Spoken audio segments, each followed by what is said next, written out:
hands, it's the Giants coming in at 5-2, going up against the Texans, who come in at 2-5. With that, let's get you out to Brandon Godden and Charles Davis. They've got the call of this Week 9 matchup. All right, Larry, thanks. We are across the Hudson from Midtown Manhattan at MetLife Stadium in East Rutherford, New Jersey. Tonight, we've got a great Sunday night matchup between the Houston Texans and the New York Giants. Alongside my partner, Charles Davis, I'm Brandon Godden. And, Charles, you take a look at this Giants ball club. They come into this one off a bit of a clunker last time out, a loss that ended their 5-game winning streak. Meanwhile, for our visitors, the Texans, and we're in November now, so this is where you really need to settle in, start getting down to business. And in baseball, they talk about the dog days of August.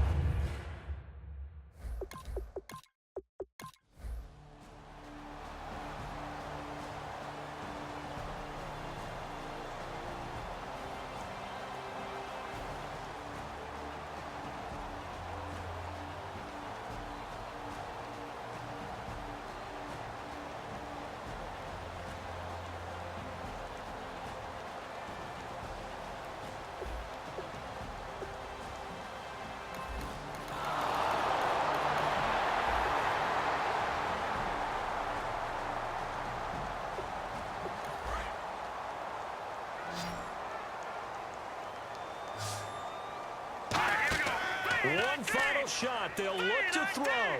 Surveying the field. He's going to let it fly. And did he catch it? He did. A touchdown. One of the most improbable finishes in recent history. They've won it on the final throw. I think it'd be real easy here to focus on maybe a defensive breakdown with that type of a play in this situation. But let's give a little bit of credit here. That type of play is clutch. Boy, it was clutch, but to turn it back to the defense, how crushing is that? You think you've got this thing won, and in the last moments, almost literally, you lose it. Snatching defeat from the jaws of victory. Well, that was a fun game to witness, partner. A touchdown there at the very end to win this thing. And that's really where the emphasis is, right? The touchdown to win it. I know that they put a little on top, right? What's your favorite dessert? You know, what do you put on top of your favorite dessert? You put whipped cream, maybe a cherry. There you go, the whipped cream, the cherry, whatever you want to talk about, that's what they put on it. But the story, the touchdown to win it, that's how they got it done. So for the Giants, they close out this first half at a very solid 6-2. And they'll hit the road next week to take on the Dallas Cowboys. Meanwhile, for Houston,